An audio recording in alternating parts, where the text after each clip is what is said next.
you for your love for me. Thank you for your mercy daily release, watching over me so jealously.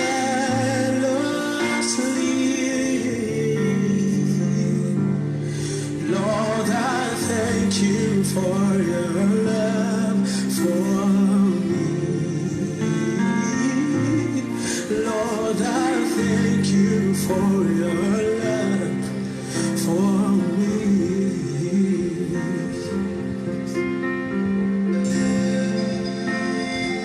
Father, you've been so good to me. Your mercy endures forever. Hallelujah. I see goodness and mercy all around me. Who am I that you're so mindful of me? Thank you, Jesus. Thank you, Jesus.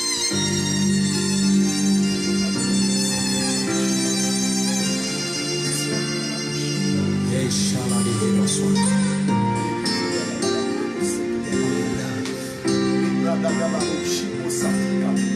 You chose me. You chose me. Right from my mother's womb. And you anointed me. With your favor, your lies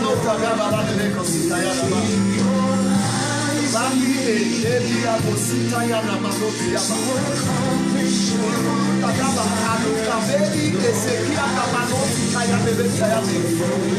Thank you for your love, Jesus. I thank you for your honor for me. I thank you for your love. Thank you for me. Thank you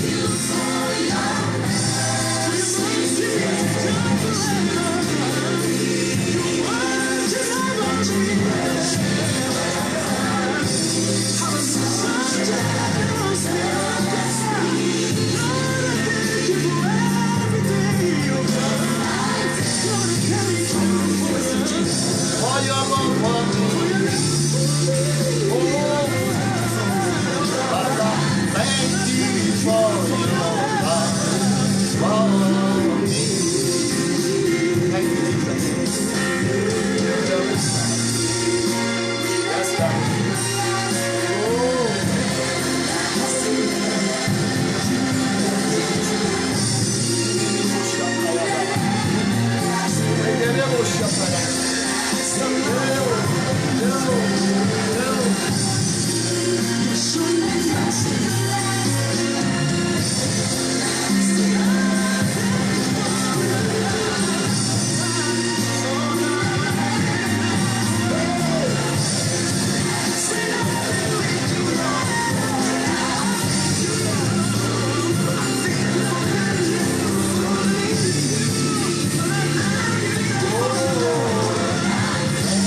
Thank you, Jesus. Thank you, Jesus. Thank you, Jesus. Watching the lady, so yeah, lost me. Lord, I thank you for your love.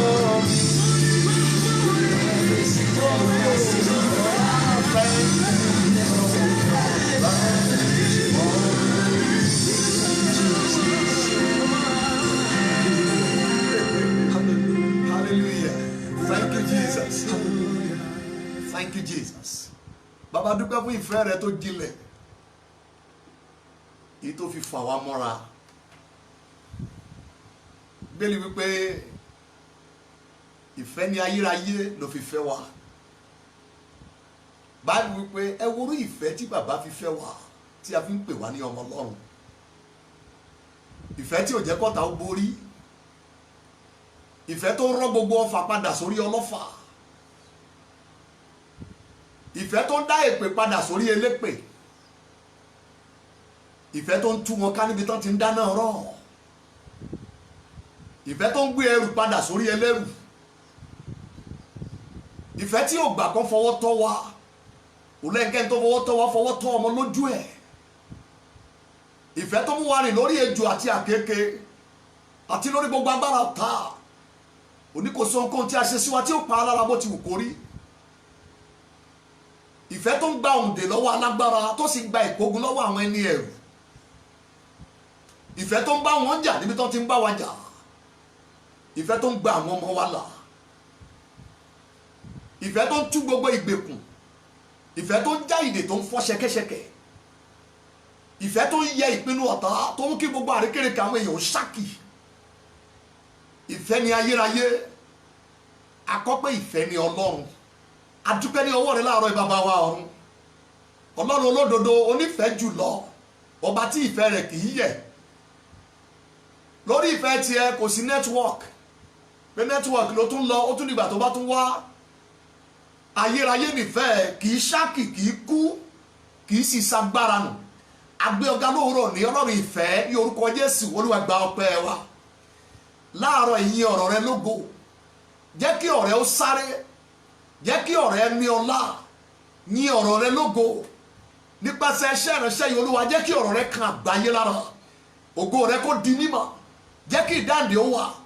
Kí ìtúsílẹ̀ ó pọ̀. Jẹ́ kí ìṣẹ́gun ó pọ̀. Ìmúpadàbọ̀ sípò rere jẹ́ kó gbilẹ̀ láàrin wa. Gbogbo àwọn olùgbọ́ mi káàkiri àgbáyé Ọlọ́run gbé ọwọ́ ńlá lé wọn. Kí ayé wọn kó má wà bákan náà mọ́. Káyé wọn tẹ̀síwájú.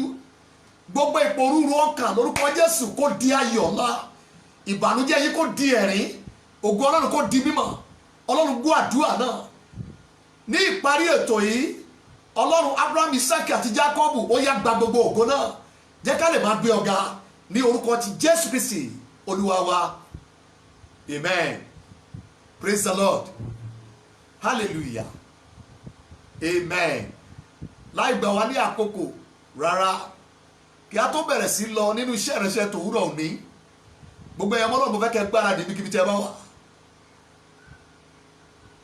Lọ́kùnrin àti lóbìnrin, lọ́mọdé àti ní àgbàlagbà.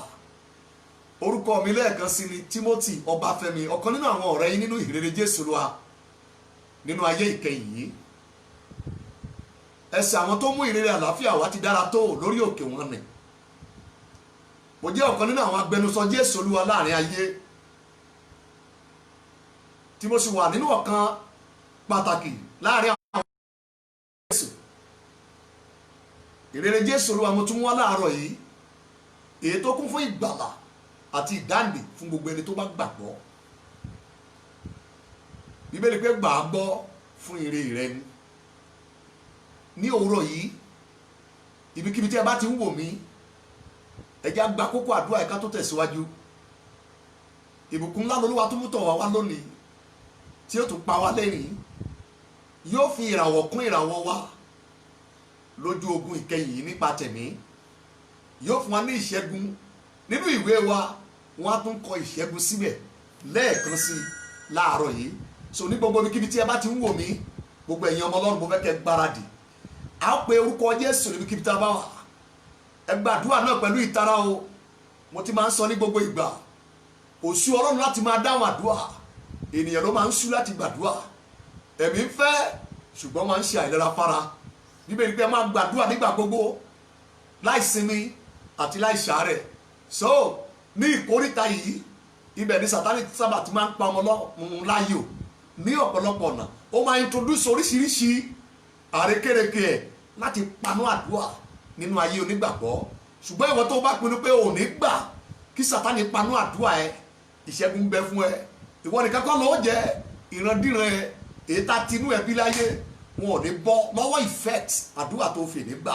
So nítorí náà gbogbo ẹ̀yin olódodo, gbogbo ẹ̀yin ọmọ Ọlọ́run, gbogbo ẹ̀yin àyànfẹ́ káàkiri ayé tẹ́ ní orí ọ̀fẹ́ láti máa wò mí, láti máa gbọ́ mi, ẹ já pé orúkọ Jésù lẹ́ẹ̀kan ṣó gbogbo mi tá a bá wà. Báyìí ni ẹ ó wí pẹ̀lú ìtara ní kẹ́ ẹ sọ̀rọ̀. Ẹ̀yin àsọsílẹ̀ gbólóhùn ọ̀rọ̀ kíkorò, ẹ gbàdúrà yẹn àyànfẹ́ o.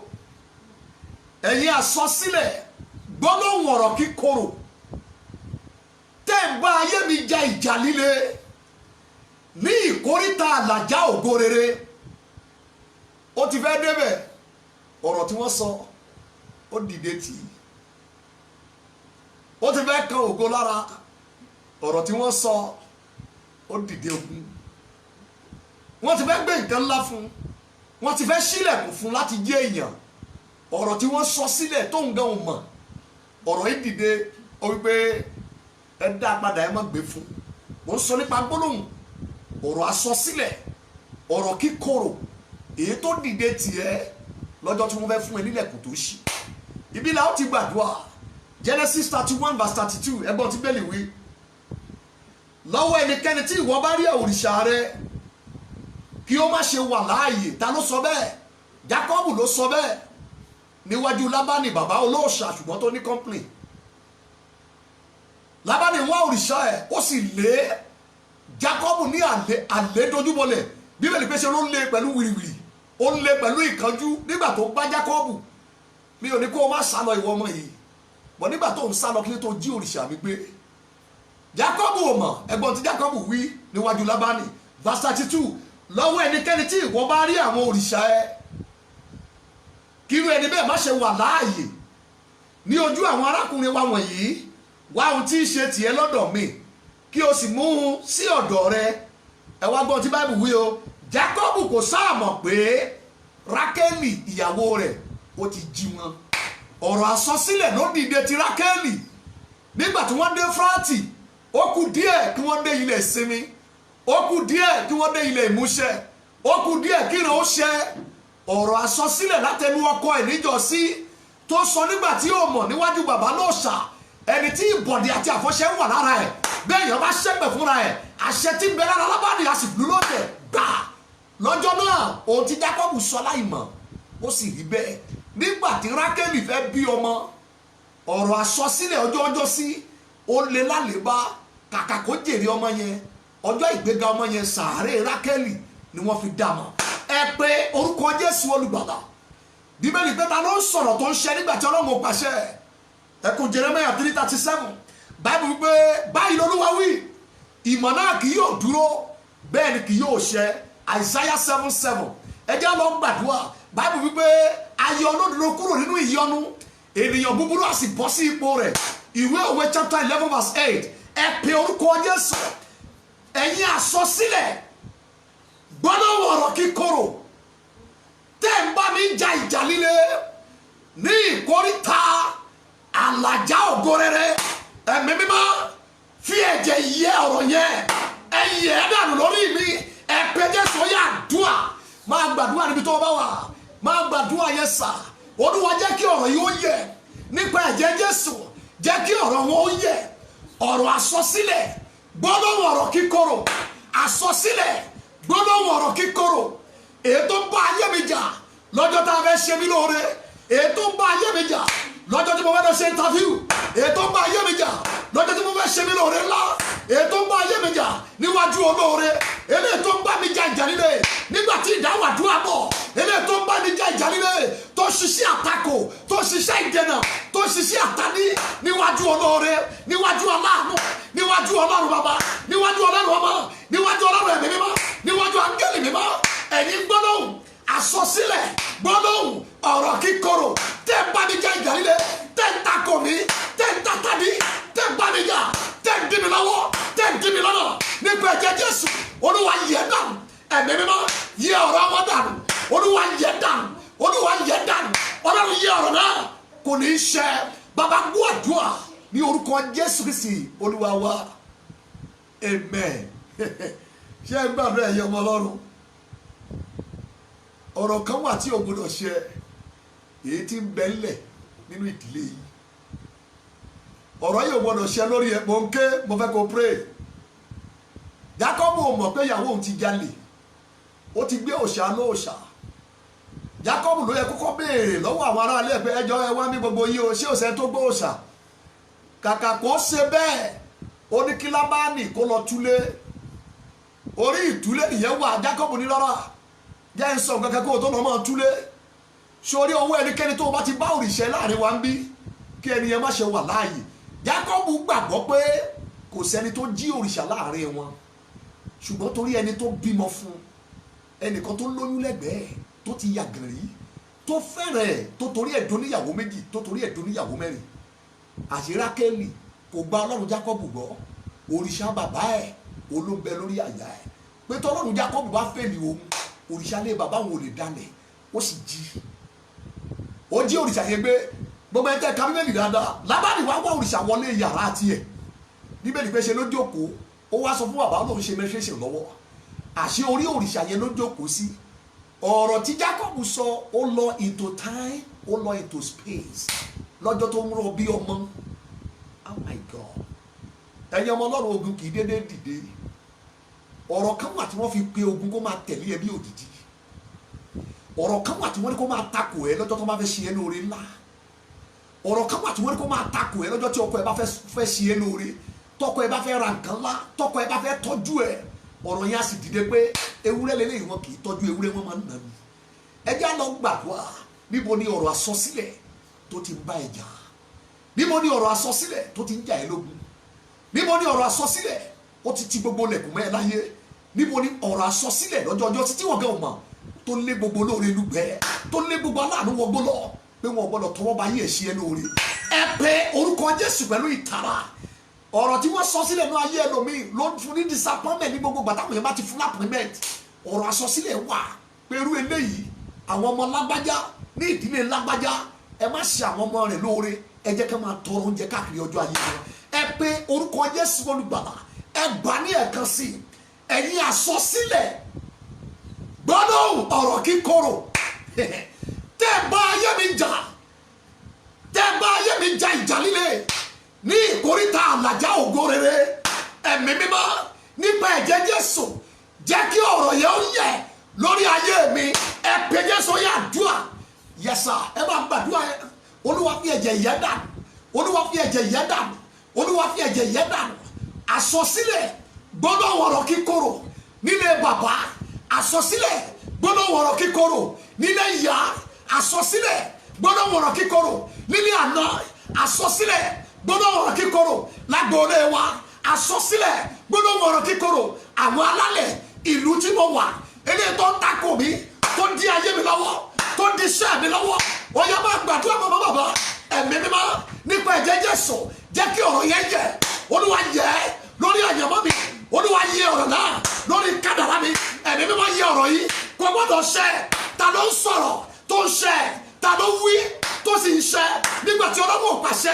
ẹ̀mí mímọ́ jẹ́ kí ọ̀rọ̀ yẹn yẹ lórí ayé mi bàbá gbọ́ àdúrà ní orúkọ Jésù Kristi Olúwa wa amen.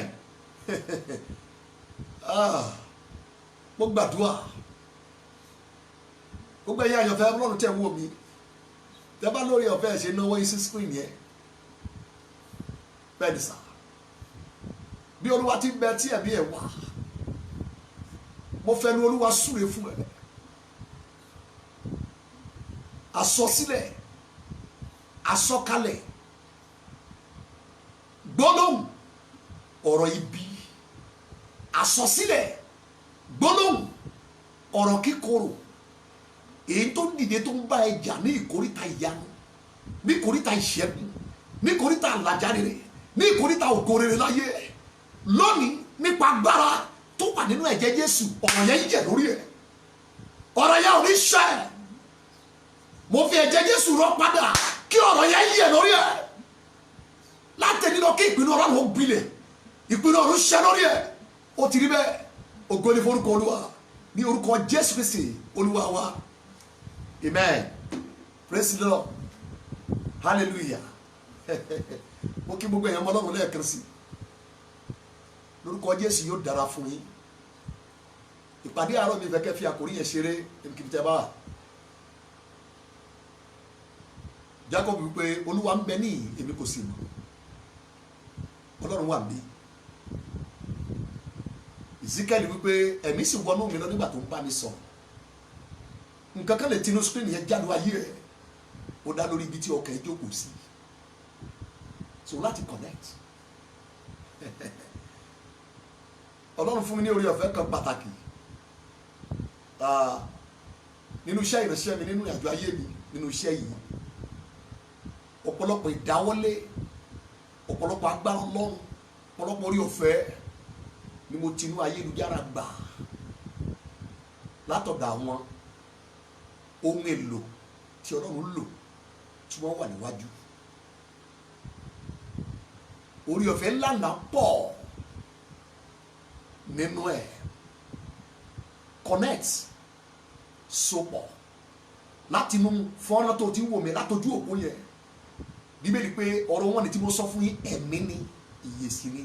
So láti inú ojú òpó yẹn agbára Ọlọ́run lè ṣàn kó ṣọ̀kan lára, ìfàmì òróró yẹn lè ṣàn kó ṣọ̀kan lára. So mo fẹ́ kó connect, ìṣẹ́gun lè ṣàn látòrí fóònù ẹ, látòrí tablet tó wà lọ́wọ́ ẹ, látòrí laptop yẹn kó ṣàn wọnú ayé ẹ. So ó dá lórí bó ṣe connect. Ẹ̀mí sì wọnú mi lọ, Ezekiel chapter 2 verse 2. Ẹ̀mí sì wọnú mi lọ nígbà tó ń bá mi sọ̀rọ̀. So something is coming your way today. As you are looking at me, as you are connecting, something powerful, something glorious, something victorious is about to happen. It's about to jump on you now. So we will go fight for focus here so that the Holy Spirit can really flow it out to connect you. It shall be well with you in the name of Jesus Christ. Àkòrí wa ní òwúrọ̀ yìí, ó ní mo pè ní ìjà ahọ́n, the strife of tongue. Ìpàdé wákàtí ilẹ̀ kò tó ṣí, ó ní gbogbo ọjọ́ Thursday yìí gẹ́gẹ́ bẹ́ẹ̀ ṣe mọ̀. Ṣùgbọ́n lónìí àwọn ahọ́n kan wà, a máa gé wọn, a dẹ̀ máa yà wọ́n lódì. Ìdí ni pé iṣẹ́ tí wọ́n ṣe ni pé wọ́n máa ń tilẹ̀ kò tọ́lọ́run bá ṣí.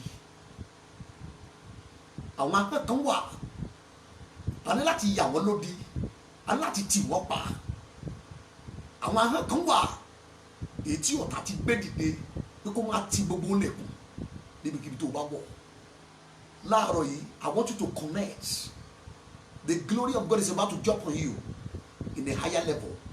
So please this morning connect. Mo ní ìgbàgbọ́ ẹ àti ẹnu ẹ pẹ̀lú ìtara ńlá. Ẹ̀la inú yín gbòòrò, èmi ó sì kún fún ìṣẹ́gun, èmi ó sì kún fún ìfàmì òróró yàn, èmi ó sì kún fún àlàjá, èmi ó sì kún fún oríire. Psalm 81 verse 10. So please, Bible pé lọ́jọ́ tí èmi bá kígbe, ọjọ́ ìlànà ọ̀tá mi yóò pẹ̀yìn dà. Ahọ́n kan wà tí wọ́n ní kó máa bá ẹ jà. Èmi la máa dojú ìjà kó òun náà, a máa yà wọ́n lódì, a dẹ̀ máa gé wọn lágèjà. Praise the Lord. Ìwé Psalm orí ìkọkànléníọgbọ̀n, Psalm 31. Please open your Bible with me if you are chance to have your Bible with you there. Psalm 31. Ẹ já mọ́ láti verse 18. Ìwé Psalm orí ìkọkànléníọgbọ̀n láti ẹsẹ̀ ìkejì dé ní ogún. Àwọn ètè èké ni kí a mú dákẹ́. Èyí tí ń sọ̀rọ̀ ohun búburú ní ìgbéraga àti ilé ẹ̀gàn sáwọn olódodo. Ṣọ́ra ẹ̀ náà, àwọn ètè kan wà, àwọn ahọ́n kan wà, èyí tí ọ̀tá ru sókè against ẹ, against ilẹ̀kùn ẹ tó ṣí, against marriage ẹ. Jẹ́ kí n sọ̀tọ̀ fún ẹ, Bíbélì kì í parọ́. Báyìí pé àwọn ètè èké kan wà tó ń ṣiṣẹ́ lòdì sáwọn olódodo. àwọn kìrìsìtẹ́nì náà ń pè ní àwọn olódodo yẹn. So bíbélì confirm ẹ̀ pé àwọn ahọ́n kan wà èyí tó ń bá ẹ jà. Verse 19, oore rẹ ti tóbi tó tí ìwọ fi ṣúra dé àwọn tó bẹ̀rù ẹ. Oore tí ìwọ ti ṣe fún àwọn tí ó gbẹ́kẹ̀lé ọ níwájú àwọn ọmọ èèyàn.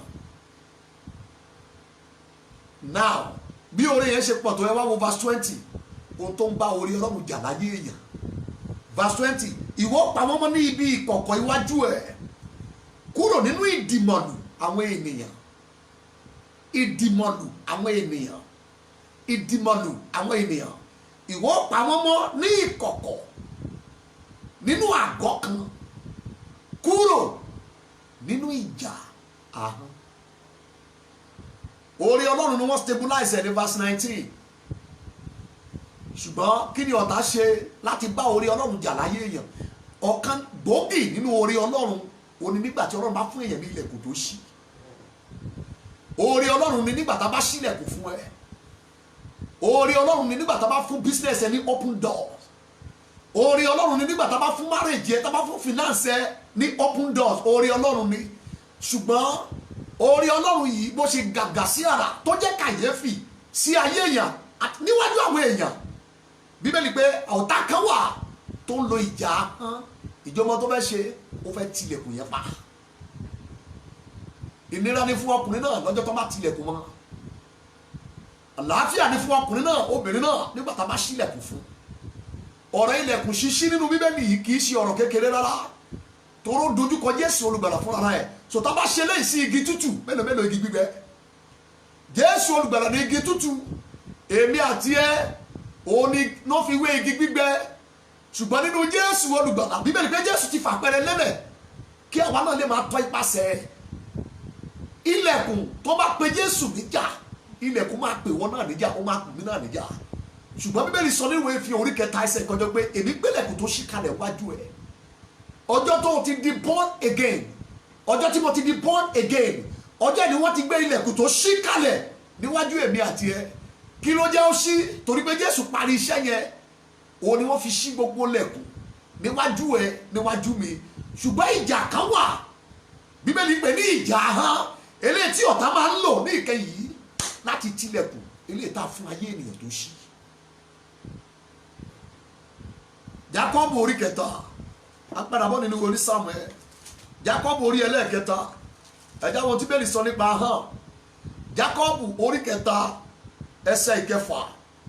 Iná sì ní ahọ́n, ayé ẹ̀ṣẹ̀ sì ni láàárín àwọn ẹ̀yà ara wa. Òun náà ti ń ba gbogbo ara jẹ́ tó lè ń tiná bọ ipa ayé wa. Ọ̀run àpáàdì ló ń tiná bọ òun náà. Iná ni ahọ́n. Bíbélì pé ó máa ń tiná bọ ipa ayé ènìyàn. Àgàgà nígbà tí ọ̀tá bá lò ó, àgàgà tí èdè bá mú ayé èèyàn tí wọ́n lo ahọ́n ẹ̀ láti bá ayé ara ẹ̀ jẹ́. Àgàgà nígbà tí ọ̀tá bá ṣàmúlò ahọ́n ẹ̀ tàbí nígbà tí ọ̀tá bá engage àwọn kan tí wọ́n kó ahọ́n jọ láti tilẹ̀kùn eléyìí tí Ọlọ́run ṣí fún ẹ. Lára ìjà ìkẹyìn yìí ó ní ìjà ahọ́n eléyìí tí ọ̀tá ń lò láti ti gbogbo lẹ̀kùn mọ́ ipa ayé ènìyàn. Lára ìjà ìkẹyìn ayé yìí tí onígbàgbọ́ ń jà èyí tó bá àwọn olódodo jà èyí tó ń dìde sí àwọn olódodo nínú Kristi Jésù olùgbàlà ó ní ìjà ahọ́n eléyìí tí ọ̀tá ń lò ní ìkẹyìn yìí láti ti gbogbo lẹ̀kùn tí Ọlọ́run bá ṣí. Ọ̀tá ń lo ìjà ahọ́n ní ìkẹyìn yìí láti sọ ọ̀pọ̀lọpọ̀ olódodo dahoro, láti sọ ìgbédìde ní ìjákulẹ̀, láti sọ ìtẹ̀síwájú ní ìfàsẹ́yìn, láti sọ ọ̀pọ̀ yanturu ànító àti àníṣẹ́kù di aṣálẹ̀ àti ọ̀gbẹ́lẹ̀ mọ́ àyẹ̀wò yìí ní lọ́wọ́. Ẹ̀yin ọmọ náà mo fẹ́ kẹ́ ẹ farabalẹ̀ aláti ja ìjà yìí ká dẹ̀ borí. Ọ̀tá ti ń lo ìjà ahọ́n ní ẹgbẹgbẹ̀rún ọdún. Ọ̀tá ti ń lo ìjà ahọ́n lòdì sí ayé ọ̀pọ̀lọpọ̀ ní ayé ìkẹyìn yìí. Wọ́n ti sọ ọ̀pọ̀lọpọ̀ dahoro, wọ́n ti bà ìpín ọ̀pọ̀lọpọ̀ jẹ́, wọ́n ti la ayé ẹlòmíì ní làkúlà, wọ́n ti jí ayé ẹlòmíì ní jẹkújẹ, wọ́n ti sọ tẹ́lẹ̀ ibi sórí ayé ẹlòmíì, àsọtẹ́lẹ̀ ìbílẹ̀ bọ́mọ, wọ́n dalárì kiri àti ìsáǹsá. Ẹ̀yin ọmọ náà ẹ wò mí dáadáa, mo fẹ́ ká gbàdúrà lóòrọ̀ yìí. Ìjà ahọ́n ó lè dìde sí ẹ látọ̀dọ̀ jíò ẹ. Ìjà ahọ́n lè dìde sí ẹ látọ̀dọ̀ ẹnikẹ́ni, ó lè dìde sí ẹ látọ̀dọ̀ ìyá ẹ, ó lè dìde sí ẹ látọ̀dọ̀ mọ̀lẹ́bí. Ẹnikẹ́ni ní ọ̀tá lè lò láti fi ahọ́n bá ẹ jà ní ìkóríta ilẹ̀kùn tó ṣí. ẹ̀yin ọmọ Ọlọ́run tó bá wà ní ìkórìtà yìí láàárọ̀ yìí àdúrà ní kẹjá gbà ogun yìí mo fẹ́ ká jà ká dẹ̀ borí kí ìṣẹ́gun kó lè padà wá sí ọ̀dọ̀ àwọn ọmọ Ọlọ́run. now ẹ̀yin ọmọ Ọlọ́run kékeré mo fẹ́ kẹ́ kíyèsí dáadáa ẹ má gbàgbé ibi tá a ti bẹ̀rẹ̀ Olúwa yóò pa wá mọ́ kúrò ní ibi àgọ́ kan nínú ìkọ̀kọ̀ ẹ̀ ní ibi àgọ́ kan kúrò nínú ìjà hàn lé débi pé olórí Dáfídì wípé àfi kí Ọlọ́run pààyàn mọ́ Ọlọ́run wà ló wá pavilion ó wà ló wá ibi ìkọ̀kọ̀ Bíbélì pé tó bá ti kan ibi ìjà hàn àfi kí Ọlọ́run pààyàn mọ́ tó bá ti di ibi ìjà hàn àfi kí Ọlọ́run gbé ayé èèyàn wọ̀bì kan kó rọra pamọ́ síbẹ̀ nítorí ìjà hàn ó ń fò káàkiri láyé tó bá ti kan ibi ìjà hàn Bíbélì pé ṣe ni Ọlọ́run ṣe bí àgọ́ kan láti pa olódodo mọ́ síbẹ̀ kúrò nínú ìjà hàn ìtumọ̀ ẹgbẹ́ kò síbi tó dé tó ní rí ìjà hàn nínú ayé ẹ̀yin ọmọ náà kíyèsí mi oríṣiríṣi ìjà hàn kan wà tí mo fẹ́ expose fún wa lẹ́nu nínú ọ̀rọ̀ Ọlọ́run báyìí wípé wọ́n wo ìmọ́lẹ̀ sì gbọ́n wọn ojú kò sì tì wọ́n ẹjọ́ kí ni wọ́n wò ọ̀rọ̀ náà ni wọ́n wò ìmọ́lẹ̀ sì gbọ́n wọn ojú sì tì wọ́n ẹ jẹ́ ká jọ wo ọ̀rọ̀ Ọlọ́run ká bá lè pa wá dà láti ògo sí ògo látọwọ́ ẹ̀mí mọ́ àwòjíìjì wa rèé ẹ já yọjú wọnú ẹ̀ láàárọ̀ yìí ká lè dà ojú Ọlọ́run fẹ́ ká dà praise the Lord oríṣiríṣi ìjà kan wà ilé tó ṣeé ṣe kó tún máa dìde sí ẹ báyìí o ilé tó ṣeé ṣe kí ọ̀tá ti máa lò ó lòdì sí finance ẹ lòdì sí marriage ẹ lòdì sí ìlera ara ẹ lòdì sí family ẹ lòdì sí ìdáwọ́lé ẹ bí okòwò lòdì sí ọjọ́ ọ̀la ẹ wá gbé agbádá ìgbàgbọ́ àti ipá àti ìtara nínú Kristi wọ̀ láàárọ̀ yìí dojúkọ wọn Bíbélì pé ẹ kọjú ìjà sí èṣù àti gbogbo iṣẹ́ ẹ̀ ní o yóò sì sá so ọkùnrin yẹn ṣe é kọjú ìjà sí ọ̀tá búburú yẹn ṣe é bájà àwa ò ní tẹríba fún a máa bá a jà ní Bíbélì ní yóò sì sá so èṣù náà máa ń gbọ̀n níwájú ìsọ̀rí àwọn èèyàn kan yóò sá fún wọn wọn bá gbé ìjà kọ so ìjà hàn ó nílò kí wọn náà dojú ìjà kọ wọn kan bá lè sá ẹ̀yin ọmọ Ọlọ́run oríṣiríṣi ìjà kan wà èyí tó ń dojúkọ àwa olódodo lẹ́nu èyí tó ń dojúkọ àwa onígbàgbọ́ eléyìí tó ń dojúkọ àwa ọmọ Ọlọ́run èyí tá láti ṣẹ́gun ẹ̀ nípasẹ̀ Kristi Jésù.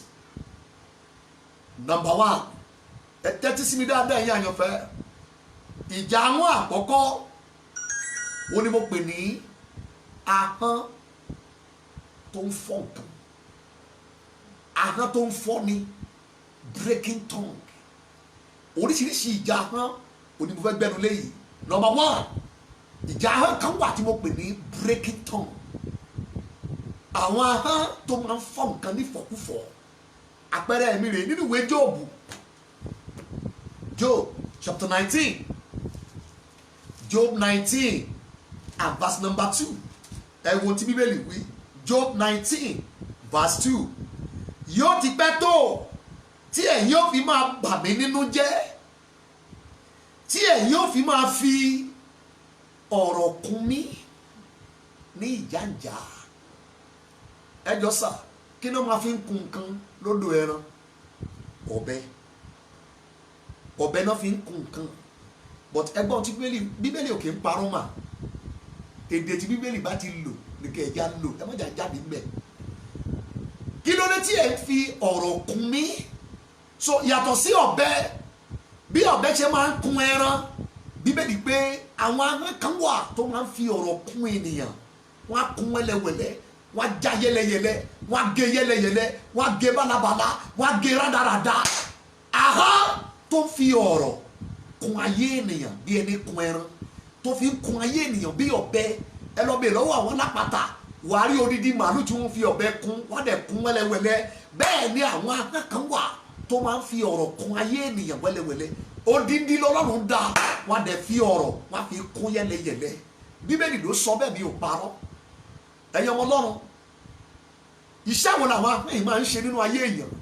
Number one nígbà tí Ọlọ́run bá fún ẹ ní àsopọ̀ rere àwọn ahọ́n kan wà wọ́n sì fẹ́ ló dá àwọn ahọ́n kan wà wọ́n sì fi ọ̀rọ̀ wọ́n sì fi já connection tí Ọlọ́run fún yàn. Iṣẹ́ wọn ni kán bá àsopọ̀ rere jà kán sì kún ní ìjàǹjà. Wọ́n á kún wẹ́lẹ́wẹ́lẹ́ àsopọ̀ rere tí yóò là, àsopọ̀ rere tí yóò gbé dìde, àsopọ̀ rere tí yóò mú kó dọlọ́lá, àsopọ̀ rere tí yóò mú kó dolówó, àsopọ̀ rere tí yóò mú káyé tẹ̀síwájú. Àwọn ahọ́n yìí wọ́n á ti dìde wọ́n á sì fi ọ̀rọ̀ já níjàkújà. Òun lẹ ṣe rí pé ọ̀pọ̀lọpọ̀ àsopọ̀ rere tí yóò là wọ́n láyé ó kàn dédé já lójijì wọn ò lòdì. Ẹ̀yẹ mọ́lọ́run díẹ̀ fọkàn bá mi lọ. Ahọ́n àkọ́kọ́ nìyẹn. Ṣùgbọ́n Bíbélì wípé Olúwa yóò pa ẹ́ mọ́ níbi ìkọ̀kọ̀ àgọ́ kan kúrò nínú ìjà ahọ́n.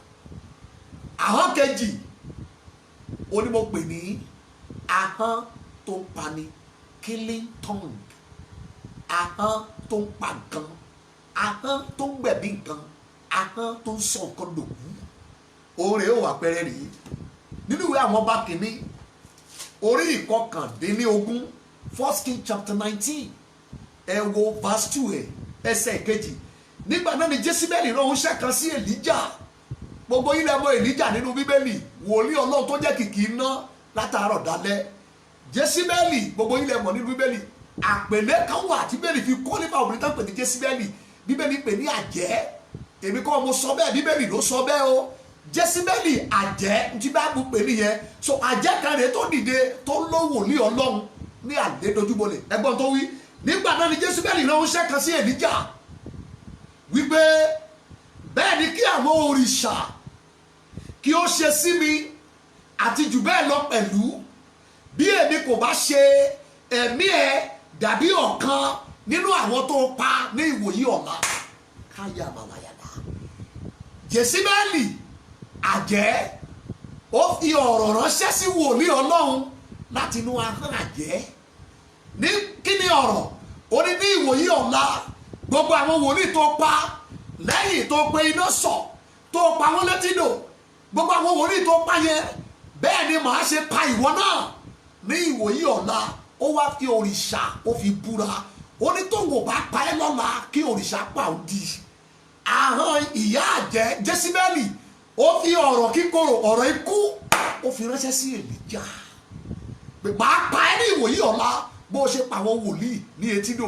Bí wọn bá wá rí ẹ pa ajẹ́ pé káwọn òrìṣà pa ń di. Ahọ́n tó mú ọ̀rọ̀ ikú tó fi ránṣẹ́ sí wòlíì. Kí irú ahọ́n wo ni Jésíbẹ́lì ní? Ahọ́n ikú, ahọ́n tó ń pa nǹkan. Ó fi ọ̀rọ̀ ikú ránṣẹ́ sí wòlíì. Iṣẹ́ wo làwọn ahọ́n yìí máa ń ṣe nínú ayé èèyàn?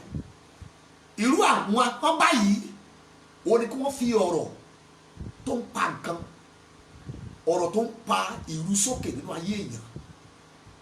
Wọ́n sì pa ìrú sókè motivation ẹ̀, wọ́n sì pa ìrú sókè motivation ẹ̀, ohun tó rú ẹ sókè láti gbégbèsè ńlá, ohun tó rú ẹ sókè láti níláárí.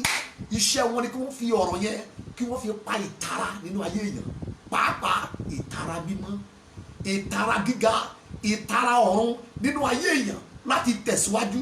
Ọgbọ́n tí Báíbù wí ó ní ìtara Olúwa àwọn ọmọ ogun yóò ṣe èyí. Àwọn kankan wà tí ìtara máa ṣe nínú ayé ènìyàn, àwọn kankan wà tí ìtara ọ̀run tó máa ń ṣe parí nínú ayé ènìyàn ní rere.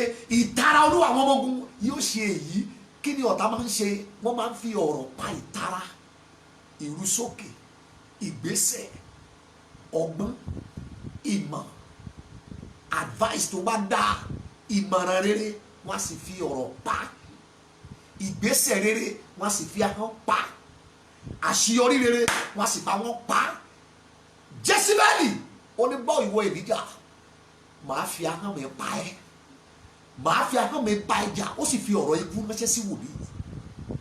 Ọ̀rọ̀ sọ ni pé Olúwa yóò pa ẹ́ mọ́, yóò pa èmi náà mọ́ nínú àgọ́ kan níbi ìkọ̀kọ̀ kúrò nínú ìjà. Jésíbẹ́lì mọ̀ pé bágbára àjẹ́ ò bá ká Èlíjà, ahọ́n yóò mú. Number 3, ahọ́n kẹta. Ahọ́n kẹta yìí ni mo pè ní ahọ́n abẹ̀wẹ̀. Èdè Yorùbá ni mo pè yìí. Wọ́n sọ pé wọ́n bẹ lágbájá lọ́wọ́ ẹ̀.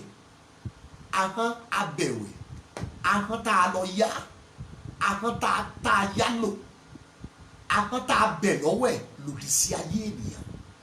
Ahọ́n kẹta ni àpẹẹrẹ ẹni rèé. nínú ìwé Nehemiah thank you Jesus orí ìkẹtàlá ẹja wo ẹsẹ̀ ìkejì Nehemiah orí ìkẹtàlá ẹsẹ̀ ìkejì nítorí tí wọn kò fi oúnjẹ àti omi kó àwọn ọmọ Ísírẹ́lì lọ́nà àwọn wo àwọn ará Amoni àti Moabu wọn ò fi oúnjẹ àti omi pàdé àwọn ọmọ Ísírẹ́lì kàkà bẹ́ẹ̀ kí ni wọ́n ṣe ẹgbọ́n tí bẹ́ẹ̀ lè wí ṣùgbọ́n wọ́n bẹ Bálámù lọ́wọ́ ẹ̀ wọ́n bẹ Bálámù lọ́wọ́ ẹ̀ sí wọn wọ́n bẹ Bálámù lọ́wọ́ ẹ̀ sí wọn láti fi wọ́n gégùn àwọn tá a bẹ̀ lọ́wọ́ ẹ̀ àwọn tá a gbé ṣẹ́rán àwọn tó lọ gba rìbá tá a fún lówó láti ṣépè fún ayé ènìyàn kàkà kí wọ́n fún àwọn Ísírẹ́lì lóúnjẹ àtomi wọ́n lọ háyà àwọn ẹnìkan wọ́n lọ háyà àwọn ẹnìkan láti bẹ̀ lọ́wọ́ ẹ̀ kó lọ ṣépè fáwọn Ísírẹ́lì ta ni yóò fi ré ẹni tí Ọlọ́run kò fi ré gbàdégbọ́ Bíbélì kì í parọ́ ẹni akẹ́kọ̀ọ́ wà tí wọ́n lọ yálò pé kó lọ ṣépè fàyè Bíbélì ò kì í parọ́ àwọn kan wà èyí tí wọ́n lọ bẹ̀ lọ́wọ́ ẹ̀ ahọ́n abẹ̀wẹ̀ ahọ́n tí wọ́n lọ háyà pé kó ṣépè fàyè ènìyàn àwọn kẹta ó ní mo pè ní ahọ́n abẹ̀wẹ̀ ahọ́n tá a bẹ̀ lọ́wọ́ ẹ̀ ahọ́n tá a gbéṣẹ́ rán ahọ́n tá a tì látẹ̀ pé kó lọ ṣépè fàyè ènìyàn ẹ̀yẹ ọmọ Ọlọ́run ìgbìlẹ̀ àdúrà wa ọ̀rọ̀ wípé Olúwa yóò pa ẹ́ mọ́ níbi ìkọ̀kọ̀ àgọ́ kan kúrò nínú ìjà ahọ́n.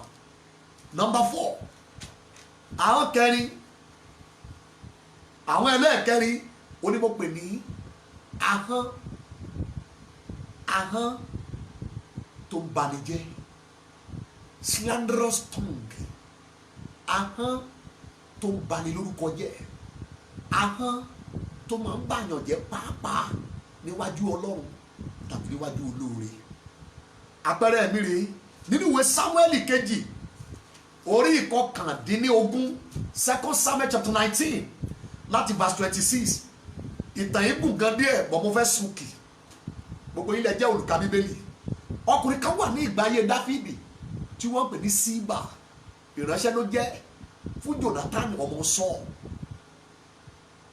nígbà tí Sọ́ọ̀lù àti Jonathan kú lọ́jọ́ kan ní chapter 9 2 Samuel Dáfídì dé pé òun fẹ́ ṣe ìdílé Jonathan lóore ó sì lọ sábòlé yẹn pé ẹjọ́ ọmọ Jonathan wo ní gbẹnu léyìí kábíyèsí ṣé ò sí ó lóun fẹ́ ṣe oore Olúwa fún gbogbo ilẹ̀ tí mo ti ń sọ̀rọ̀ yìí ìránṣẹ́ Jonathan tí wọ́n pè ní Síbà òun ni ọba aláyé ìgbánilé lọ́jọ́ tó wá ó ní ẹ̀sìsà gbogbo wọn lógún ti pa o ṣùgbọ́n ó kù kan ìjẹta ní ẹni ẹ wọ́n pe arákùnrin ẹni Mẹfibóṣẹ́tì Bíbélì pé àrùn ló jẹ́ lẹ́yìn ìgbà tí ọba aláyé yìí ní ó yarọ o kò yarọ o ẹ bá mi pè é wá mo fẹ́ rí mo fẹ́ ṣe oore Olúwa fún nítorí ọ̀rọ̀ ìrẹ́pọ̀ rere èyí tí ń bẹ láàrin èmi àti bàbá rẹ̀ àpè Mẹfibóṣẹ́tì wá ó dẹni tó ń tọwọ́ bọnú àwo jẹun lórí tábìlì ọba aláyé arọ ní ààfin Dáfídì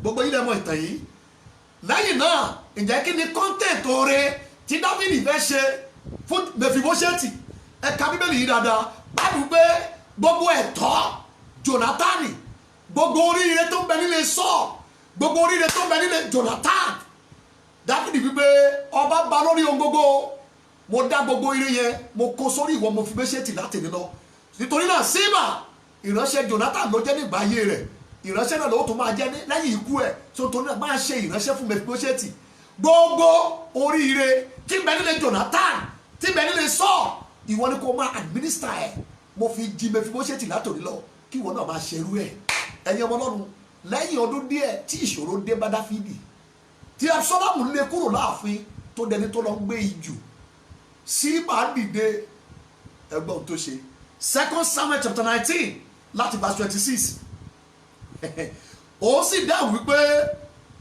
olúwa mi ọba ìránṣẹ́ mi ni ó tàn mí jẹ kí ló dé tí mo ń ka bẹ́ẹ̀ mo fẹ́ kí ìtàn yín yé yín lẹ́yìn ìgbà tí Dáfídì wà ní ijù tí Absalomu fi lé jáde kó láàfin kó bá lè yé yín mo ṣe lọ sẹ́yìn díẹ̀ ẹ̀yin ọmọ olùkà Bíbélì ní lẹ́yìn ìgbà tí Dáfídì wà ní ijù tí Absalomu ti lé jáde kó láàfin torí kó fẹ́ gba ìjọba bàbá ẹ̀ gbogbo yín lẹ mọ̀ ìtàn yẹn ọkùnrin Síbà yìí ó dìde ó lọ pàdé Dáfídì ní ijù torí kò sóúnjẹ kò sómi kò sí nǹkan kan lọ́wọ́ wọn nínú ijù. Síbà bá dìde ẹgbọ́n tí bẹ́ẹ̀lì wí chapter 19 2 Samuel from verse 24. Mèfíbóṣẹ́tì ọmọ Sọ́ọ̀lù sì sọ̀kalẹ̀ láti wá pàdé ọba nígbà tí Dáfídì wá ń padà bọ̀ finally kúrò ní ijù tọwọ́ ti tẹ Absalomu tí wọ́n ti pa òun àti Ahitofeli. Dáfídì wá ń bọ̀ padà láàfin láti inú ijù. Verse 24 Mèfíbóṣẹ́tì ọmọ Sọ́ọ̀lù sọ̀kalẹ̀ wá láti pàdé ọba kò wọ ẹsẹ̀ ẹ̀ kò dẹ̀ fá irùngbọ̀n ẹ̀ bẹ́ẹ̀ ni kò fún aṣọ ẹ̀. Ẹ máa gbọ́ láti ọjọ́ tí ọba ti jáde títí ó fi di ọjọ́ tí ó fi padà lálàáfíà. Ọmọ yẹn ò wẹ̀ kò fọnu kò wọṣọ kò pààrọ̀ aṣọ. Ẹ wá wò bí ó ṣe dọ̀tí kí ló fà á? Ó wà nínú àrò ọ̀fọ̀ ìbànújẹ́ ọkàn torí olóore rẹ̀ wọ́n ti lé jáde kúrò láàfin sínú ìjù. Látijọ́ tí Dáfídì ti jáde kúrò láàfin ọmọ yìí ò wẹ̀ kò wọṣọ kò pààrọ̀ aṣọ kò fọnu. Ẹ wá wo ipò tí yóò wà wọ́n ní kò gẹrun ẹ̀. Ẹ wá wo ipò tó máa wà tó wà ní ipò ìbànújẹ́ olóore ẹ tó ṣe lóore ọ̀tá ti lé kúrò láàfin wọ́n lé sínú ìjì. Nígbà tí Dáfídì wá ń bọ̀ lẹ́yìn tí ìjì Absalomu lọ tán Dáfídì wá ń padà bọ̀ sáàfin. Ẹ ka Bíbélì yìí dáadáa o. Mèfíbóṣẹ́tì wá lọ pàdé ẹ̀ kábíyèsí ẹ kú ọjọ́ mẹ́ta ẹ káàbọ̀ mo rí yín lálàáfíà.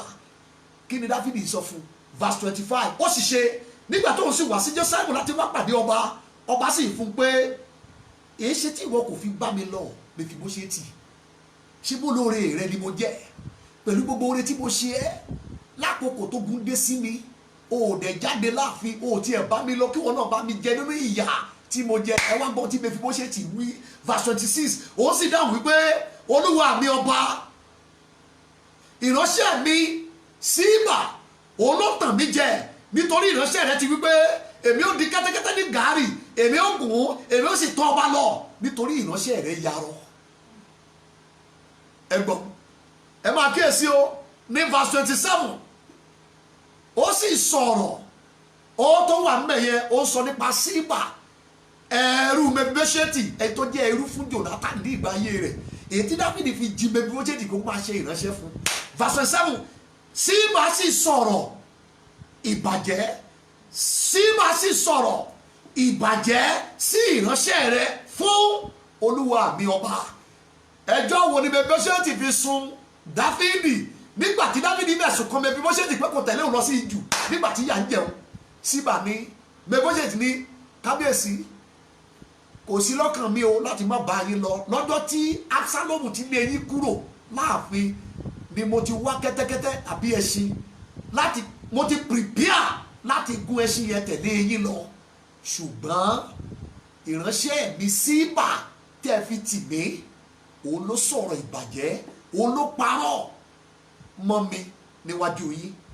Irú àwọn èèyàn bíi Síbà wọ́n ń bẹ ní ayé lẹ́yìn tí wọ́n máa ń sọ̀rọ̀ ìbàjẹ́ ayé èèyàn níwájú Ọlọ́run níwájú olóore níwájú aláàánú. Ǹjẹ́ irú ahọ́n yẹn ló ń bá ẹ jà bí? Ǹjẹ́ ọ̀tá ti ń lo irú ahọ́n yẹn láti bìlítù ẹ níwájú ẹ tó ń fọlá fún ẹ, láti dìválù ẹ níwájú àwọn tó yẹ ẹ sí, láti parọ́ mọ́ ẹ níwájú àwọn tó fẹ́ ṣàánú ẹ, láti sọ̀rọ̀ ẹ̀gẹ̀rẹ̀ níwájú ẹ tó ń pọ́n ẹ lé, láti bà ẹ lórúkọ jẹ́ níwájú ẹ tó fẹ́ kó gbà káyé ẹ lè dá. Ǹjẹ́ irú ahọ́n yẹn lọ̀tá ń lò láti dìde ìjà sí ẹ? Olúwa yóò pa ẹ mọ́ níbi ìkọ̀kọ̀ kan kúrò nínú ìjà ahọ́n. Number 5 irú ahọ́n wo ló ń bá wa jà? Ahọ́n wo ló ń dìde ìjà? Ìkarùn-ún ahọ́n èyí tó ń jóni bí iná. Ahọ́n tó ń jóni bí iná. Àpẹẹrẹ mi rè nínú ìwé Jóòbù orí 5 nínú ìwé Jóòbù orí ẹlẹ́ẹ̀karùn-ún ẹjọ́ ẹjá wo verse 21 Job chapter 5 and verse 21. A ó pa ọmọ kúrò lọ́wọ́ iná ahọ́n. Ṣé tí òun bá ti mú gan tó gbóná téèyàn bá jáde wá ní ẹlòmíràn ní òòrùn yẹn ń ta mí lára, òòrùn yẹn ń jó mi, ó sọ bí òòrùn yẹn ṣe gbóná, ìfẹ́ ti òòrùn yẹn lára. A ní òòrùn yẹn ń pa mí, òòrùn yẹn ń ta mí lára, òòrùn yẹn ń gbóná. Ìfẹ́ èyí tí òòrùn bá ti parí, èyí tí òòrùn bá ti gbóná lára èyí tẹ́ mọ bí òòrùn ṣe máa ń jóyàn lára. Àwọn ahọ́n kan wà Bíbélì pé nígbà tí ọ̀tá bá ń lò ṣe ló máa ń jóyàn lára bí òòrùn. Báyìí pé a ó pa ọmọ kúrò lọ́wọ́ iná ahọ́n. Iṣẹ́ wo làwọn iná ahọ́n yìí máa ń ṣe? Ṣe náà máa fi ń pe ìṣòro wọnú ayé èèyàn. Ahọ́n yìí náà máa fi ń kó bá èèyàn, ohun téèyàn ṣe wá sí ṣàkóbá fún. Àwọn ahọ́n yìí ló máa ń ṣiṣẹ́ àkóbá. Àwọn ahọ́n yìí ló máa ń ṣiṣẹ́ ẹ̀parọ́ mọ́ ní tí ò ṣe ló ṣe. Ahọ́n tó ń jóni bí iná ni wọ́n. Mí mọ̀ bóyá wọ́n ti parọ́ tó ṣe, wọ́n ti parọ́ ẹ̀mọ́ ẹ rí. Bóyá ibi tó délé ní irọ́ ohun tó ṣe, àkóbá ohun tí ì ṣe tiẹ̀, òun ni wọ́n jù sí ẹ lágbàdá nígbà kan rí tó sún ẹ níbi tó délé. Ahọ́n yìí ló sún ẹlòmíì dé bèbè ẹ̀. Ahọ́n yìí ló pilẹ̀ wàhálà tó wà nílé ẹjọ́ lẹ́yìn lórí ayé ẹlòmíì. Ahọ́n yìí òun ló ti ẹlòmíì jáde láyé ní yàdúyàdú. Ohun tí ò ṣe wọ́n ló ṣe, wọ́n parọ́ mọ́, wọ́n dáná ogun yá, wọ́n kógun tì í láti bẹ̀, ìṣòro wọlé sí lára, wọ́n yanjú ọ̀rọ̀ yẹn tì títí dọ̀la, ó wà lágọ̀ọ́ ọlọ́pàá àwọn ìyanjú ẹ̀. Ahọ́n ló pilẹ̀, ahọ́n tó ń jóni bí iná. Ọ̀rọ̀ wípé Olúwa yóò pa ẹ́ mọ́ kúrò ní ibi kọ̀kọ̀ àgọ́ kan, kúrò nínú ìjà. Number 6, àwọn kan wà tí mo pè ní ahọ́n tó ń lu ní. Àwọn tó ń lu ní bí ìgbà tí wọ́n fi ọ̀pá lù yàn. Jeremiah chapter 18, ẹ̀yin ọmọ ọlọ́run ẹ̀wọ̀n tí ọ̀rọ̀ Ọlọ́run wí. Jeremiah 18 and verse number 18. Nígbà náà ni wọ́n wípé wá ẹ jẹ́ ká pinnu ìwà ibi sí Jeremiah, nítorí òfin kì yóò ṣègbé lọ́wọ́ àlùfáà tàbí ìgbìmọ̀ lọ́wọ́ ọlọ́gbọ́n tàbí ọ̀rọ̀ lọ́wọ́ wòlíì. Ẹ wá ẹ jẹ́ kí a fi ahọ́n wa lù ú, kí a má sì kíyèsí ọ̀rọ̀ kan nínú ọ̀rọ̀ ẹ̀. Àwọn tó gbìmọ̀ ọ̀rọ̀ yìí wọ́n láwọn mọ̀ pé ọ̀rọ̀ kì í tán lọ́wọ́ wòlíì. Báyìí lolúwa wí. Olúwa sọ wípé ọ̀rọ̀ kì í tán lọ́wọ́ wòlíì. Gbogbo gbà tí Jeremáyà wípé báyìí lolúwa wí, Olúwa ní kí n sọ fún yín pé inú bí àwọn kan wọ́n ṣàhán jọ, wọ́n láàní fọwọ́ lù ẹ́, àní fi igi lù ẹ́, ahọ́n wọn làwọn fi lù ẹ́. Ẹ̀yin ọmọ Ọlọ́run Bíbélì kì í parọ́. Àwọn ahọ́n kan wà tó máa ń lu ní bí ìbàrà. Àwọn ahọ́n kan wà tó máa ń lu ní lórí òwúrọ̀. Àwọn ahọ́n kan wà tó máa ń lu ní lálùrè, àlùsùn, àlùjí, àlùsáré. Ahọ́n láyé fi ń lù ú. Ẹ gbà mí gbọ́ ẹ̀yin ọmọ Ọlọ́run, ahọ́n búburú yìí ọ̀tá yẹn gèjì ẹ̀ ní ìkẹyìn ayé, ahọ́n tó ń lu ní. Ṣùgbọ́n ọ̀rọ̀ wípé Olúwa yóò pa ẹ́ mọ́ ní ibi ìkọ̀kọ̀ àgọ́ kan, kúrò nínú ìjà. Ìjọba mi tọ́mọ aráyé fi ahọ́n lù ẹ́, tó ń fa ahọ́n lu iṣẹ́ ìránṣẹ́ ẹ̀, tó ń fa ahọ́n lu okòwò ẹ̀, tí wọ́n fa ahọ́n lù ẹ́ lọ́mọ, tí wọ́n fa ahọ́n lu àti àṣeyọrí ẹ̀, tí wọ́n fi ahọ́n lu àǹfààní tí yóò là ẹ́ láyé. Olúwa yóò pa ẹ́ mọ́ níbi ìkọ̀kọ̀ àgọ́ kan, kúrò nínú ìjà. Number 7, ahọ́n kan wà tí mo pè ní àwọn tó ń lé ni, àwọn tó ń lépa èèyàn, àwọn tó ń lé ni, àwọn tí kì í jẹ́ kéèyàn sinmi ló ń jẹ́ bẹ́ẹ̀. Ẹni tí wọ́n lé kì í sinmi, ẹni tó ń lé orí eré ló máa ń wà, ẹni tí wọ́n lé ṣe ni yóò máa làágùn, ẹni tí wọ́n lé ọkàn kì í balẹ̀. Àwọn kan wà tó ń lé ni lálẹ́ lójúbọ rẹ̀. Ẹ́kísọ́dù orí 15, ẹ wo tí mo rí ẹ̀yin àyànfẹ́ ká tó bẹ̀rẹ̀ sí lọ gbàdúrà. Ẹ́kísọ́dù orí 15, the book of Exodus chapter 15, ẹja wo tí ẹsẹ̀ ìkẹsàn-án wí, verse 9. Ọ̀tá wípé ahọ́n nìyẹn. Ọ̀tá wípé èmi ò lépa, èmi ò bá wọn, èmi ò pín ìkógun, àwọn tẹ ìfẹ́kúfẹ́ mi lọ́rùn lára wọn, èmi ò fa idà mi yọ, ọwọ́ mi yóò sì pa wọ́n run. Ta ló sọ bẹ́ẹ̀? Ahọ́n ọ̀tá. Kí ni wọ́n fẹ́ fi ṣe? Ó lóun yóò lépa. Ahọ́n kan wà tó ń lé ni.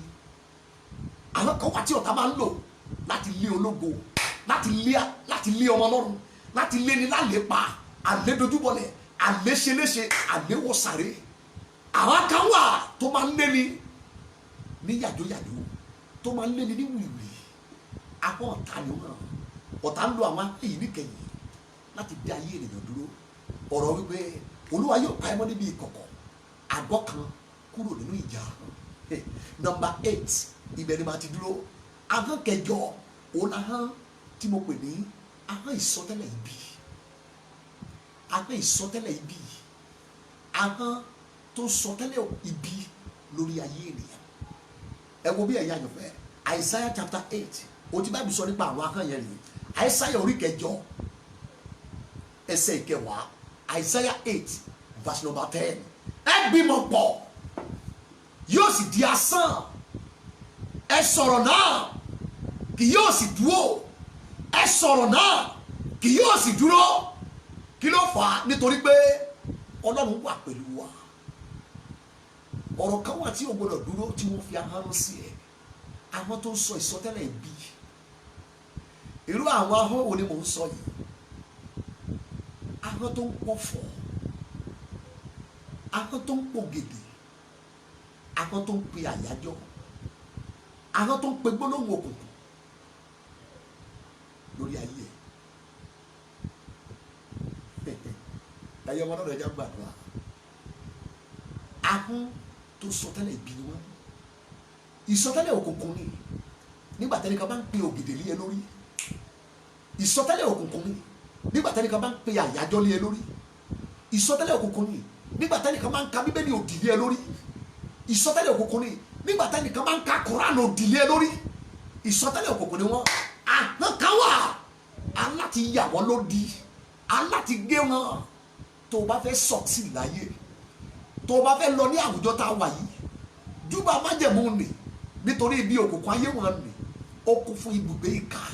Irú àwùjọ tá a wà níkẹyìn nìyẹn.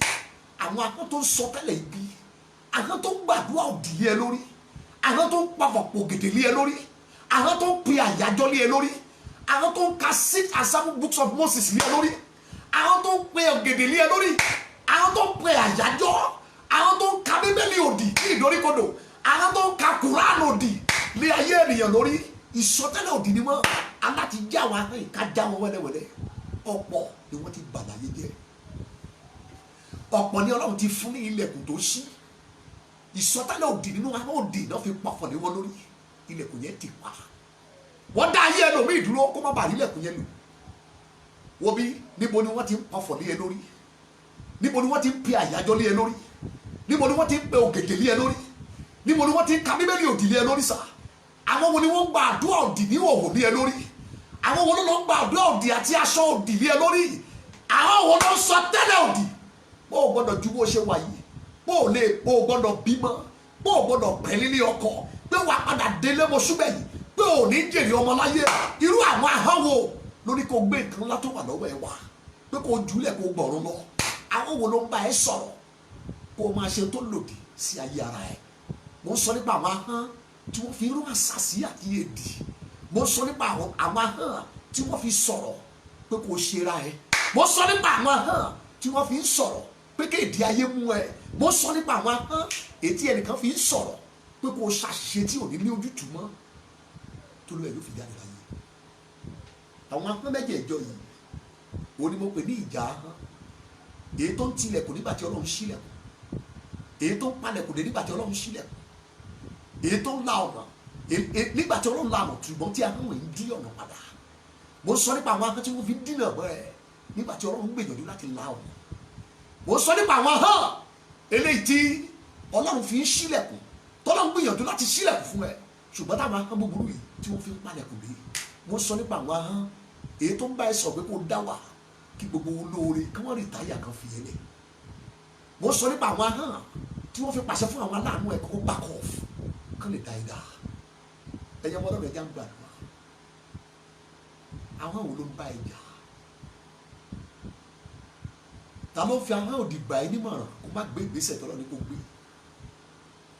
Ahọ́n wo ló ń pa ìtara nínú ẹ̀?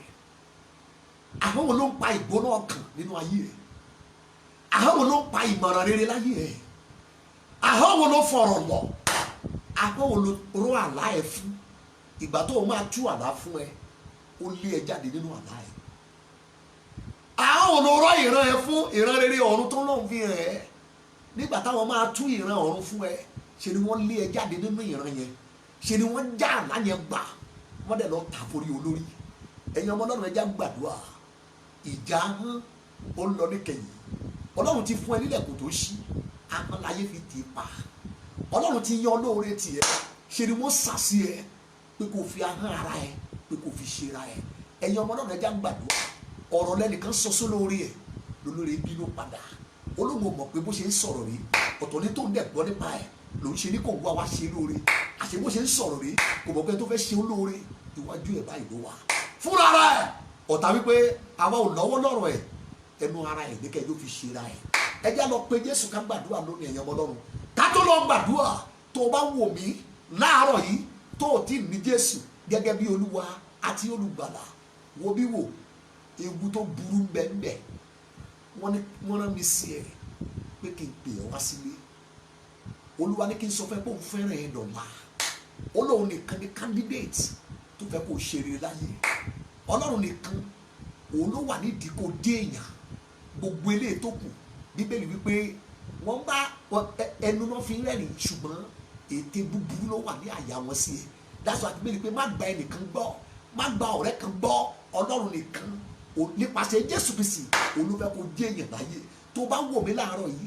tí o bá ti di àtúnbí tó o ti yọ̀ǹda ayé ẹ̀ fún Jésù olùgbàlà àdúrà tí mo fẹ́ bẹ̀rẹ̀ sí í pè yìí kò ní lè ní effect lórí ọ̀rọ̀ ayé ẹ̀ àfi tó bá di àgùntàn tó bá kúrò ní àwùjọ ewúrẹ́ tó bá di àgùntàn Ọlọ́run lẹ́yìn náà wàá wá di ọmọ Ọlọ́run tó bá bá bàbá sọ̀rọ̀ bàbá ń gbọ́ ọmọ wo ló ń bá bàbá sọ̀rọ̀ tí bàbá máa ń kọ̀ fún àfi tí bàbá yẹn bá jẹ́ bàbá búburú táwọn bàbá búburú bá ń fún ọmọ wọn lẹ́bùn rere mélòó mélòó bàbá wa ti bẹ ní ọ̀run yóò fún àwọn èèyàn tó ń bèrè nǹkan ńlá lọ́wọ́ ẹ̀ yóò fún wọn mo fẹ́ kí ìwọ náà máa bọ̀ lé wá di ọmọ wá dàyànfẹ́ kí ìwọ náà ní orí ọ̀fẹ́ tààrà sí ọ̀dọ̀ bàbá láì ṣẹ̀ṣẹ̀ máa gbọ̀n jìnnìjìnnì láì ṣẹ̀ṣẹ̀ máa tọrọ láì máa pẹ́rẹ́ ẹlẹ́rú máa bọ̀ nílé wá lo ìpín àwọn ọmọ yé lo ìpín ẹrú.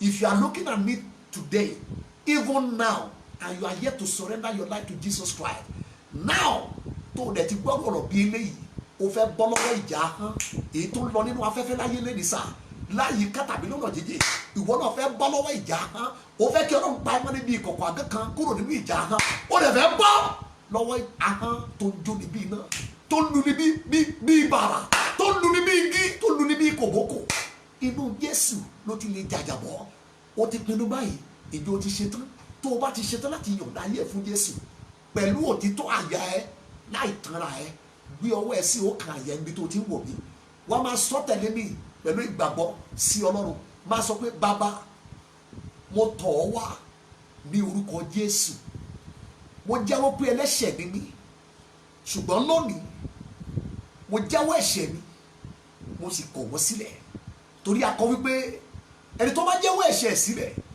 tó jẹ́wọ́ ẹ̀ṣẹ̀ tó sì kọ̀ sílẹ̀ yóò rí àánú gbà lónìí mo jẹ́wọ́ pé Jésù wá sí ayé a sì pa a sì sìn ní ìjọ́ kẹta ó sì jíǹde nítorí ìdáláre mi lónìí mo jẹ́wọ́ Jésù ní Olúwa mi àti olùgbàlà mi láti èmi lọ mo yọ̀ǹda ayé mi fún ẹ máa darí ayé mi máa tọ́ mi sọ́nà lẹ́yìn tó bá ti ṣe eléyìí ọmọ Ọlọ́run jẹ́ kí n gbàdúrà pẹ̀lú ẹ kì í ṣe ohun tó le rárá má gbé ọwọ́ ẹ kúrò láyà ẹ jẹ́ kí n gbàdúrà pẹ̀lú ẹ bàbá ní orúkọ Jésù adúpẹ́ ní ọwọ́ rẹ fún àwọn èèyàn rẹ tó gbà yìí nípa àánú àti orí ọ̀fẹ́ ńlá ẹ bàbá bí wọ́n ti jẹ́wọ́ ìwọ Jésù gẹ́gẹ́ bí Olúwa àti olùgbàlà ayé wọn tí wọ́n dẹ̀ yọ̀ǹda ayé wọn fún ẹ lónìí pẹ̀lú ìpinnu wọn kan agbára ẹ̀mí mímọ́ lórúkọ Jésù kó wọnú ayé yín ìwà láyé ẹ̀mí mímọ́ kó wọnú ọkàn yín agbára máa lọ máa dẹ̀ṣẹ̀ mọ́ kó bà lé yín ní orúkọ Jésù ẹ máa bá Olúwa rìn òwe ajá padà sí ebi ẹ kò ní ṣẹ lórí ayé yín ẹ máa bá Olúwa rìn nígbẹ̀yìn ẹ ó dé ìjọba Ọlọ́run bẹ́ẹ̀ ni yóò sì rí ní orúkọ Jésù Kristi Olúwa wa amen. Brother sister mommy daddy gbogbo ẹ̀yin ọmọ náà tí Jésù gbà yìí mo bá yín yọ̀ congratulations wọ́n ti kọ orúkọ ẹ sí inú ìwé ìyè láti èní lọ wo àdúgbò ẹ wo ìlú tó wà yẹn mo rawọ́ ẹ̀bẹ̀ sí sàmà ládùúgbò yẹn lórílẹ̀‐èdè tó wà yẹn ìjọ Ọlọ́run tí wọ́n ti ń gbàdúrà tí wọ́n kẹ́ ń sọ̀rọ̀ Ọlọ́run tó yè kooro darapọ̀ mọ́ ìjọ yẹn ládùúgbò ẹ tàbí ní ìlú tó wà yẹn ẹ di ara Olúwa sílẹ̀ ẹ di ìjọ Ọlọ́run sílẹ̀ ẹ máa dàgbà nínú ìmọ̀ àtàgbàrà Jésù ìgbàlà lẹ́yìn náà ẹ máa retí bíbọ̀ Jésù ní ẹlẹ́ẹ̀kejì tó bá ti ṣe lẹ́yìn ó ti parí mo kí ẹ káàbọ̀ sí agbo ìmọ́lẹ̀ mo kí ẹ káàbọ̀ sáàrin àwọn ọmọ mo dúpẹ́ lọ́wọ́ Jésù tó mú okú ẹ̀lẹ́rú mo gbé Ọlọ́run ga ó ti dé àwùjọ àwọn ọmọ níbi tẹ́yà ti ń dúró láì bẹ̀rù bá bàbá sọ ọ̀nà ti là fún ẹ láti kan bàbá lára ibi ìtẹ́ àánú o lè débẹ̀ o lè wá bẹ̀ anytime any day anyhow anywhere. Kí ló dẹ̀ fà á? Torí kò ti di ọmọ Ọlọ́run. Mo bá ẹ yọ̀ lórúkọ Jésù yóò dára fún yín. Ẹ̀jẹ̀ Jésù kò ṣèdìde yín.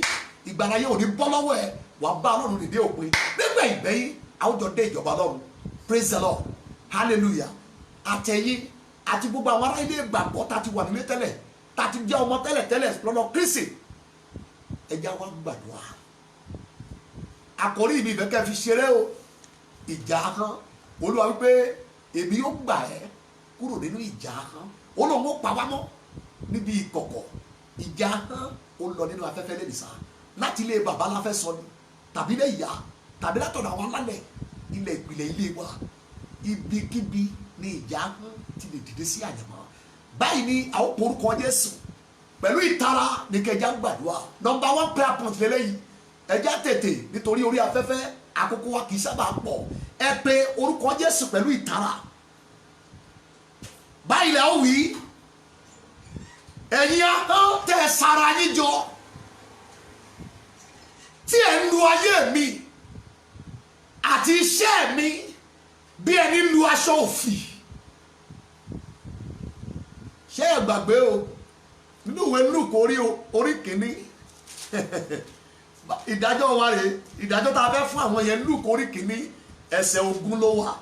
Ìdájọ́ tá a fẹ́ fún àwọn ahọ́n bẹ́ẹ̀ yẹn, mo sọ nípa àwọn ahọ́n tó ṣarajọ tí wọ́n lu ayé ẹ̀ bí ẹni lu bàrà, tí wọ́n lu iṣẹ́ ẹ̀ bí ẹni lu bàrà. Mo sọ nípa àwọn ahọ́n èyí tí ọ̀tá ń lò láti lu ìràwọ̀ ẹ̀, láti lu ìgbéyàwó ẹ̀, láti lu ìgbẹ́dìde ẹ̀ tàbí ìrànlọ́wọ́ èyí tí olóore ń gbé bọ̀. Ẹ pe orúkọ Jésù Kristi. Áńgẹ́lì yẹn sọ fún Sakaraya ní verse 20 sì kíyèsí ìwọ ó yadi ìwọ kì yóò lè fọ́. Ẹ pe orúkọ Jésù pẹ̀lú ìtara. Ẹ̀yin ahọ́n tẹ́ sára yín jọ tí ẹ lu ayé mi àti iṣẹ́ mi bí ẹni lu bàrà. Ẹ̀mí mímọ́ jẹ́ kí wọ́n ya odi láì fọ́n mọ́. Ẹ pe Jésù yá àdúrà lórúkọ Jésù. Ẹ̀mí mímọ́ jẹ́ kí wọ́n ya odi láì fọ́n mọ́. Gbogbo ahọ́n àwọn ìkà èyí tó sarajọ, gbogbo ahọ́n àwọn èèyàn búburú eléyìí tó sarajọ, gbogbo ahọ́n àwọn ìkà àwọn èèyàn búburú eléyìí tó sarajọ èyí tí wọ́n lu ayé mi bí aṣọ òfì. Gbogbo ahọ́n tó sarajọ tó lu ayé mi, gbogbo ahọ́n eléyìí tó sarajọ tó lu iṣẹ́ mi, gbogbo ahọ́n eléyìí tó sarajọ tí ẹ lu ayé mi, tí ẹ lu iṣẹ́ mi bí ẹni lu aṣọ òfì, tí ẹ lu ayé mi, tí ẹ lu iṣẹ́ mi bí ẹni lu bàrà, tí ẹ lu ìrànlọ́wọ́ mi bí ẹni lu bàrà, tí ẹ lu olóore mi bí ẹni lu bàrà. Ẹ̀mí mímọ́ jẹ́ kí wọ́n yadi láì fọ́ mọ́, jẹ́ kí wọ́n yadi láì fọ́ mọ́, jẹ́ kí wọ́n ya odi láì fọ́ mọ́. Ẹ ya odi ẹ má fọ́ mọ́ ní orúkọ Jésù Kristi Olúwa wa. Ẹ gbàdúrà. Àwọn ará kan wà àfi tó máa yadi. Wọ́n ti fọ̀rọ̀ bá tiẹ̀ jẹ́ jù. Ohun tí wọ́n ti sọ lórí ayé ẹ ṣe ló dàbí pé wọ́n lu ìyàn ní pọ́npọ́. Ọ̀pọ̀ ìràwọ̀ ní ọ̀tá ń fa hàn lù. Ọ̀pọ̀ ìgbédìde ni wọ́n ti fa hàn lù. Òjò hàn tẹ́lẹ̀ yẹn fi jáde láyé. Ẹ já lọ gbàdúrà mọ́ mi dàdí. Ẹ gbàdúrà ẹ̀yin ọ̀rẹ́ mi, sisters and brothers, ẹ̀yin ẹ̀gbọ́n mi, ẹ̀yin àbúrò mi nínú Kristi. Ẹ já pé Jésù ká gbàdúrà. Má jẹ́ tẹ̀ ẹ́ sà nígbà tí ọ̀tá bá fi ahọ́n lu ayé èèyàn kó lóore tó dúró yóò pẹ́. Ẹ já lọ pé Jésù. Number 2 prayer point. Ẹ pe orúkọ Jésù bí kí tẹ́ bá wà. Ẹ̀yin ahọ́n kíkorò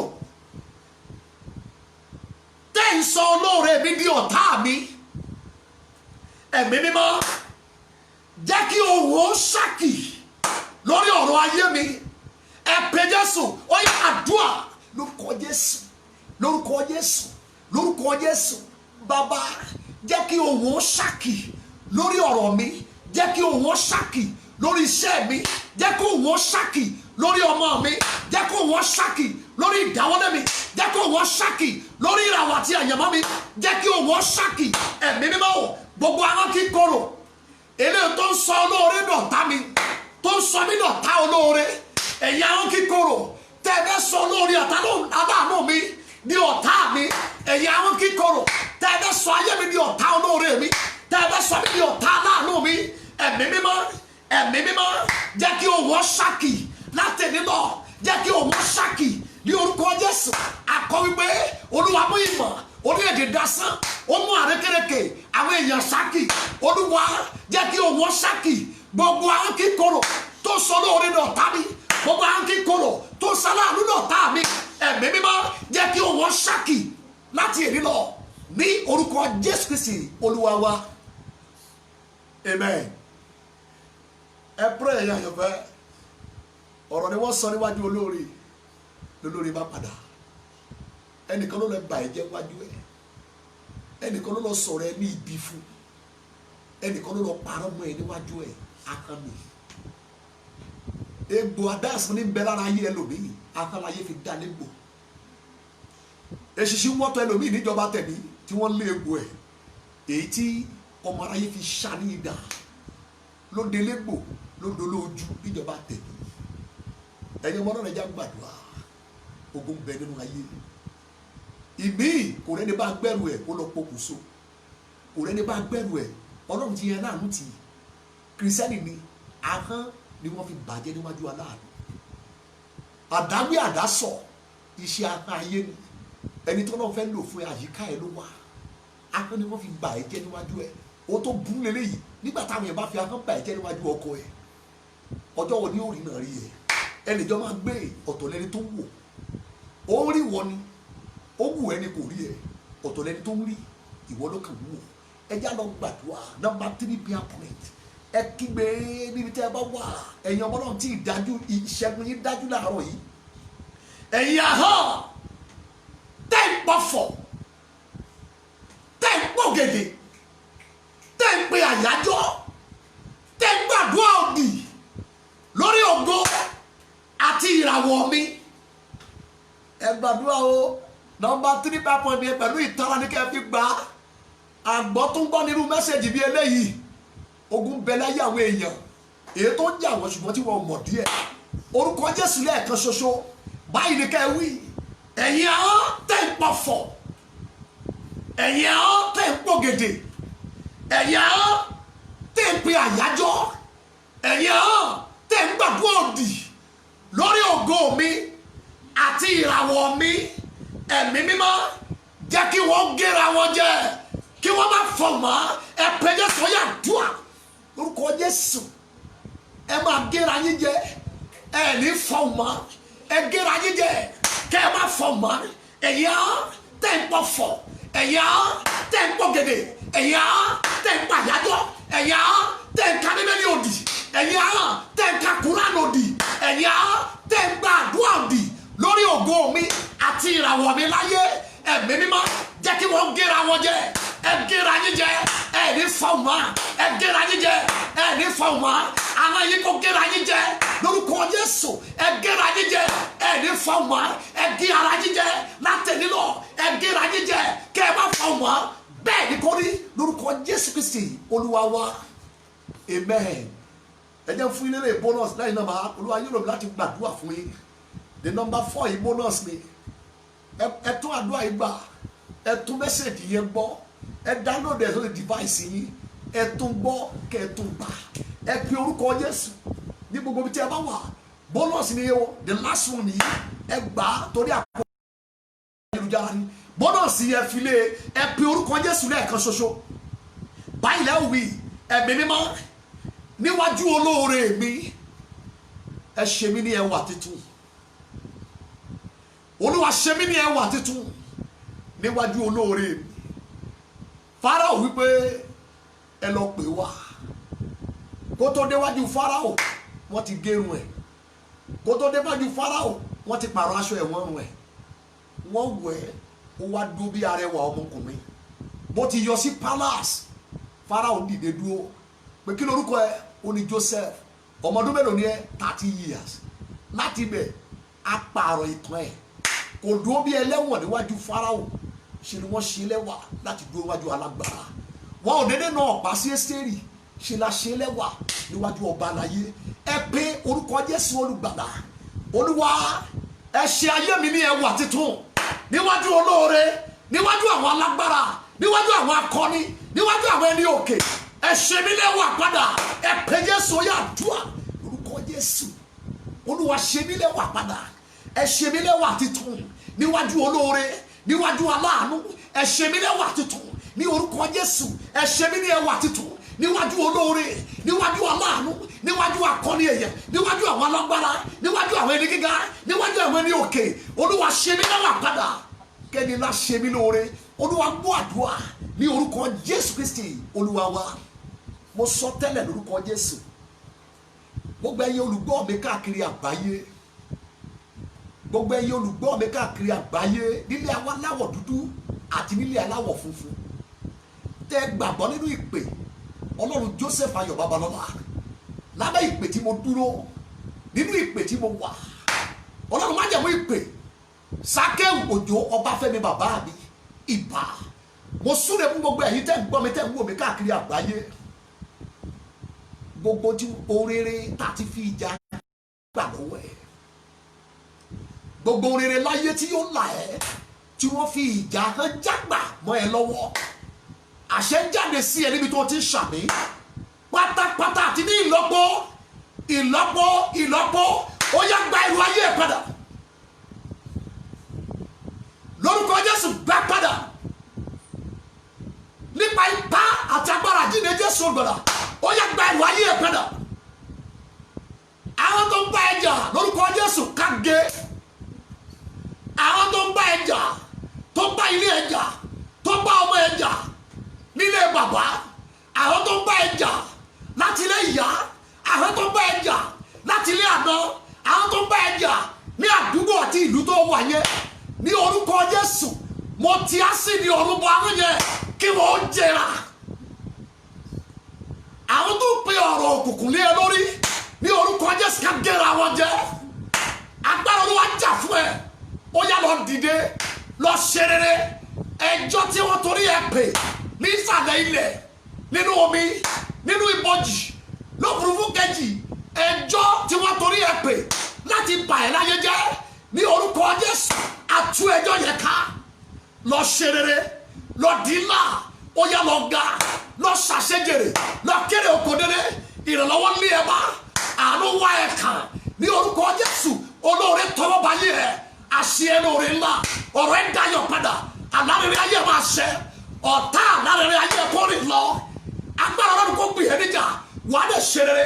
Ó ti rí bẹ́ẹ̀, àkọ́bí ọmọ ẹ, ìpinnu ọ̀tá yẹ lórí ẹ, ògo Ọlọ́run di mímọ̀, bẹ́ẹ̀ ni yóò sì rí. Ó dẹ̀ ti rí bẹ́ẹ̀. Lẹ́yìn àdúrà yìí lọ ní tẹsítímọ́nì, àwọn ọ̀run bí ẹ níjà, ogun Ọlọ́run ràn yẹn lọ́wọ́. Ó ti rí bẹ́ẹ̀. Ìpè Ọlọ́run Joseph Ayọ̀délé Babalọ́lá níwájú olóore kò ṣe é dáwà padà. Ọ̀rọ̀ ẹ dayọ̀, yóò sì dára fún ẹ. Ògo ni forúkọ Olúwa ní orúkọ Jésù Kristi Olúwa wa. Amen. God bless you. Ní agbára Ọlọ́run ní ọjọ́ Sunday ní aago 2 ọ̀la ó tó pàdé.